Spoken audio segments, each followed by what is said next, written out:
stall him or we're all dead, by J. Wilburn.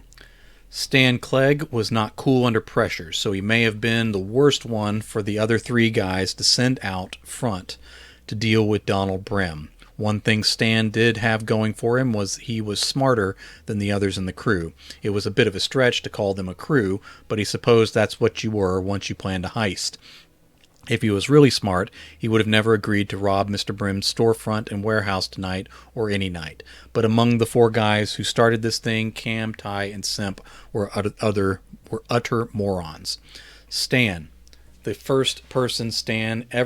last person Stan ever wanted to see tonight out here in front of this place, just called him by name. Before tonight, he'd have been honored to know Mr. Brim recognized him. This was it. He had to give the other guys time to vacate the back room. He hoped they moved fast, but they needed to cover their tracks too. God, he hated having his life in their hands. You're Stan, right?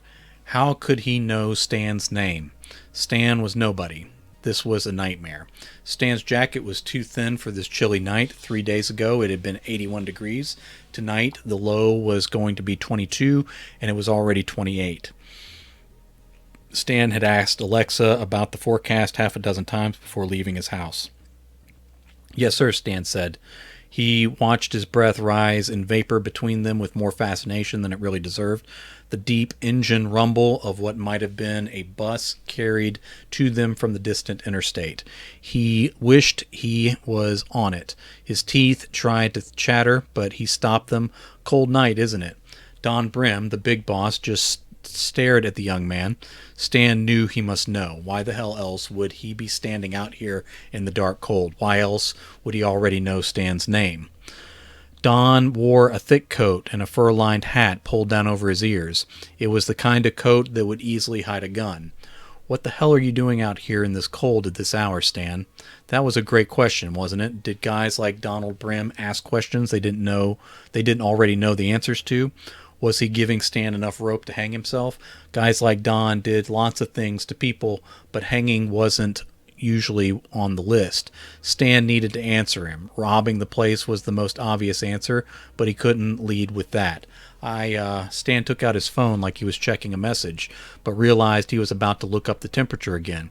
It was just a nervous reflex he'd developed tonight, apparently. Don's eyes were on him, and to Stan they felt heavier than the cold.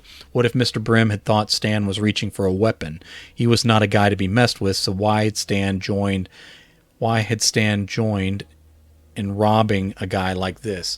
I was told, you got a message too? From who?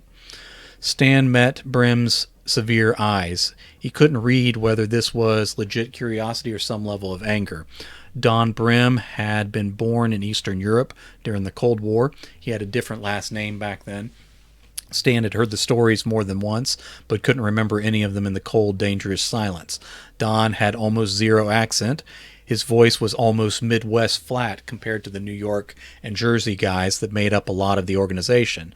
But the man still had that abrupt Eastern European way of sounding pissed off even when he was happy or giving you a compliment. Kept Stan on edge the few times he was around the man, apparently enough times for Don to remember him. Stan looked down at his phone again, but saw he had the weather app open. It was 25 degrees but clear skies. Sorry, sir. Let me see if I can find it. I think I got it from a burner. You don't use burners yourself, kid? Was this another test? If he'd said he used a burner himself, then he could claim to have thrown it away before coming here. Then he wouldn't have to prove anything. Sure, sometimes. I'm not all that important, though, so mostly I get stuff on my regular phone. Don actually laughed at that. Well, we all have our parts to play, and they're important in the end. Thank you, sir. Stan's head started to turn back to the door, but then he stopped himself. It might clue Brim in that something was amiss in there. Are we going in, or what? Stan made a show of trying the door, and of course it rattled in its frame.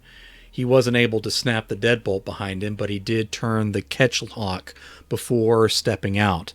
He was a little more clever than the other three thieves. Stan didn't meet Mr. Brim's eyes as he lied to the big boss yet again. I didn't bring my keys. I was told to just wait out here. Figured it might be just a pickup and not have anything to do with the store, really. Might be so, Don said, cupping his hand and looking in the darkness beyond the glass. Stan prayed that the dummies back there wouldn't crack the storeroom door and let the light out. Don pulled away from the glass, now fogged in a patch from his breath. I was told the same thing. Stan did look at the boss after that. You were told to wait outside, sir? Don laughed a little again. Yeah, you think you're not important? Me sitting up on my big seat over everything, and I still have assholes telling me where to go and where to wait, too. Huh, Stan said. Who sent you a message? Don looked at the boy with eyes narrowed.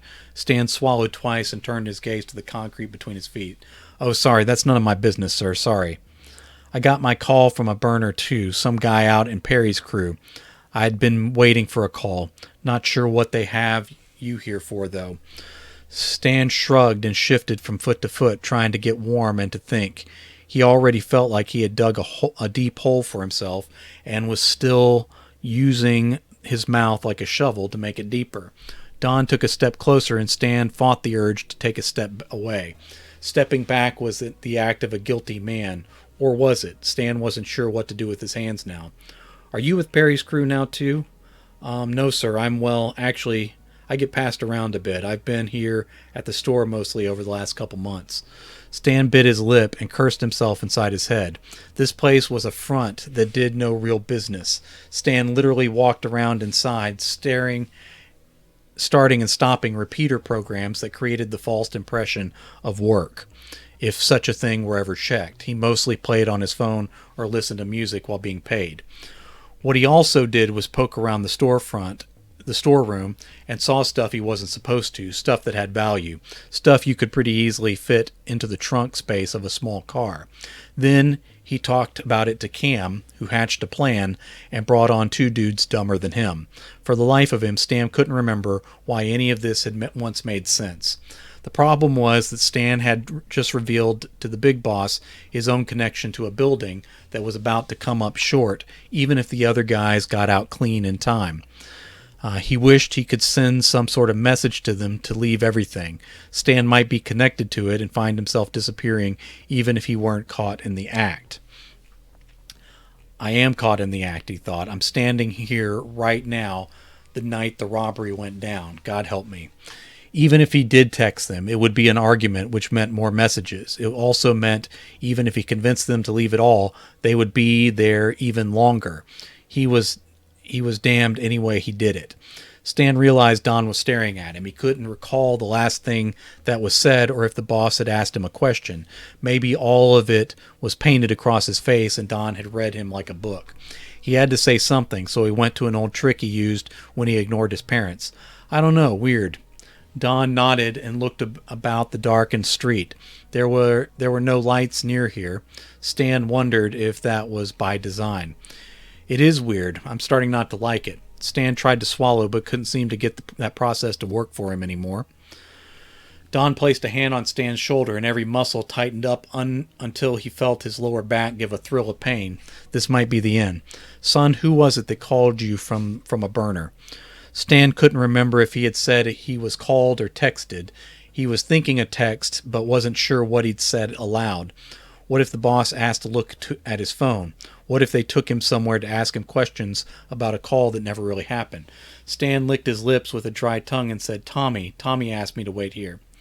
Now he was in deep. He just picked the name Tommy because he knew three of them that worked right around him in the chain of command near the low levels where bottom feeders like him dwelled. The organization was sick with Tommies. Everyone had a story about some crazy shit a guy named Tommy got into. There were a ton of Jeffs involved in the goings-on too, now that Stan thought about it. Sometimes two Jeffs on the same job. Maybe he should have used the name Jeff. Which Tommy? Don asked. Of course he asked. There were a ton of Tommies. Stan opened his mouth and then paused. You know, I'm embarrassed to say, sir, but I didn't ask. I assumed it was Tommy Handel, but I should have asked. Not sure who else would be texting me in the night about work. Damn, now he for sure said it was a text. Did he say call the first time? This whole thing was coming apart. He had succeeded in stalling Mr. Brim much longer than he thought he could. That was something. There are a lot of Tommies around, Don said. He took a step or two out to the edge of the sidewalk and examined the deserted street in both directions. Highway noise hummed back and forth from the raised interstate beyond this industrial park. Otherwise, they had the place and the entire area to themselves for miles. Well, them and the three other robbers back in the storeroom. Tommy Handel was directly over Stan. Everyone was over Stan, but Handel gave Stan most of his instructions. That Tommy was a low-level part of a crew run by a guy named Jeffrey, of course. Tommy was not going to back Stan's story, and he had no text to go with it. I don't like this, Stan. Stan didn't like it one bit either, and he started to shake harder as he stared at Don's back. Only a fraction of that shaking had to do with the cold. Don Brim took out a set of keys that could have rivaled the number of keys on a janitor's ring. He started thumbing through them around the circle and approached the door with his head down. Now what? Did Stan just try to stall him more? And how? Make up another text? Say he enjoyed the brisk night, ask the man to go drinking or clubbing, just give up and take the punishment right here and now? Stan froze in place when he saw the sliver of light from the storeroom door now standing ajar. The three idiots had left out through the front instead of using the door in the back of the warehouse section. They had also left the damn light on. Stan was definitely going to give up their names and addresses the moment the boss's men started turning the screws on him. Stan wished he had never met Cam or the others. He wished he was already dead instead of getting ready to die by the hands of really talented killers. Mr. Brim, Stan didn't know what he planned to say after that. The boss looked up from his mess of keys just as the glare of headlights washed over and past the building. An old silver Ford Escort picked up speed as it passed them and continued on toward the on-ramp. Was there any worse getaway car than that? Jesus Christ, the three of them literally drove right by the front of the store as they got away. They left Stan too, but that was sort of secondary at this point. More light spilled across them as another engine roared through the night. Oh shit, Don said. This is it. Those little fuckers. He pulled a weapon from inside that padded coat. The firearm looked to Stan like a cannon on a small grip. The approaching headlights danced over the metal of the piece's long barrel like a laser show. Don lifted the hand cannon in Stan's direction, and Stan just covered his head with both arms like a kid trying to turn invisible. Shots rattled off from behind him and echoed around the dark buildings like the music of war. Glass shattered in the unused second floor of the store. One of the tires on Don's Mercedes flattened with a concussive burst. Then the back window of the car imploded into the back seat. Don spread his feet and crouched. He didn't return fire at first, but tracked the speeding vehicle, swiveling his arms away from Stan. Stan took out the keys he recalled telling Mr. Brim he hadn't brought with him and made a move to open the door. The glass face of it had miraculously survived the onslaught so far, even with bullets still flying and a spread of holes in the brick all around the door. Don finally worked his trigger. The weapon did sound very much like a cannon, and it roared into the night multiple times. The offending vehicle lost glass and took deep depressions in its black side. The passenger side airbag deployed for some reason. More than one person screamed along with the wheels as the speeding vehicle veered from side to side as it passed. It gave a weird Doppler effect to the noise that Stan's stressed mind fixated on. Some kind of long gun tipped out of one of the windows and clattered onto the glass-strewn street. There would have been even more glass except that the shooters had their windows rolled down already. The car hesitated as Mr. Brim kept his aim trained on it, but then the engine noise rose in intensity and the car rushed away. "You missed me," Don growled low after it. Stan dropped his keys and bent over to pick them up. Don Brim seized the boy by his sleeve and dragged him away before he could retrieve them. Don shouted, "Forget it, come on. We need to get the hell out of here right now." Mr. Brim actually opened the passenger door for Stan and shoved him into the opening before he ran around the front of the luxury car now missing its back glass. "Just sweep all that into the floor, kid." Stan blinked a couple times as he huddled in the open door. At first he thought Mr. Brim was referring to some of the broken glass.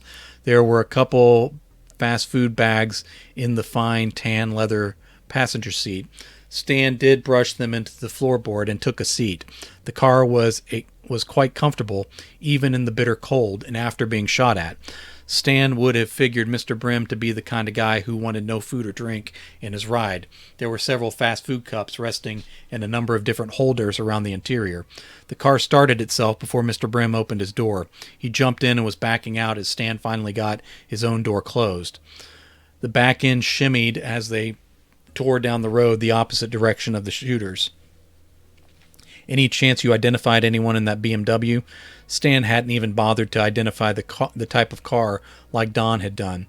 The guy had been cool and calm as he waited to take his shots. Stan was still thinking about the keys he'd dropped. His house and car keys were on the ring. Now, it might be the police who questioned him later about why his keys were there. He might be able to tell them he dropped them after work, but then how did he get home? For that matter, how did he explain to Mr. Brim about how he got there tonight? Uber, his mom dropped him off, flying horse? Stan tried again to swallow, but quickly gave up on that. He croaked, "No, sir, it happened really fast." "That's all right, kid. No one really gets used to being shot at. Happens a whole lot less often these days than people think from all those stupid TV shows and movies. Every wise guy that got out in the last few years now has a damn podcast or vlog where they talk about mob days like it's some sort of video game, first-person shooter, or a horror novel. Fucking crazy times, huh?" Stan blinked as cold wind swirled through the car from the open back. He didn't imagine Mr. Brim as the kind of guy that knew anything. Well, there's a typo. I almost made it. That knew anything about types of video games. They made a sharp turn through a stop sign, and the car felt like it was about to spin out from under them. Don wavered in and out of his lane. "Damn flat tire. We'll have to deal with it later. I need to make a couple calls, but we're going to pay a few bastards a visit while they might still think I didn't get away." "We are? We sure are, Stan. We sure are. I'm not positive why they involved you. Must have had something to do with the store. They wanted us both found there. Must have to do with that stash. I knew it was going to be trouble from the start, but the promise of real wealth is always a tempting risk." "Yes, sir." "Did you know what was in there?" Stan glanced at the boss and then away. "It's okay if you did." "Yes, sir. I might have caught a glimpse." "That's fine. They must have wanted to pin my death on you somehow, tie it all in there to cover their tracks. If this revenge is mine, it's partly yours too. We were both shot at tonight, weren't we?" Stan didn't answer. Don slowed down as he made the next turn. "First, we're tracking down Armand. Maybe he called, or maybe it was someone posing as him, but it sure sounded like him. I'll know if he's lying when he tries to pass it off. Then we'll see what Tommy Handel has to say for himself." Stan took a shaky breath. "Could have been another Tommy or someone else, sir." "Probably, but we're going to be most of the way to the answers of who had it in for us one way or the other before this night is over. I promise you that, buddy.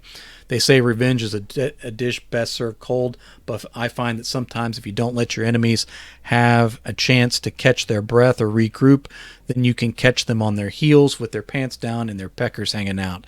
That's sure what I plan to do. Before God, that's our plan, Stan." Don slowed down a little bit. "I need to ditch this car for now. There's a fenced lot up ahead where I can switch out for a company car. I'll get this one fixed up later. Then we're going to fix all the traitors." Stan gave a shuddering sigh.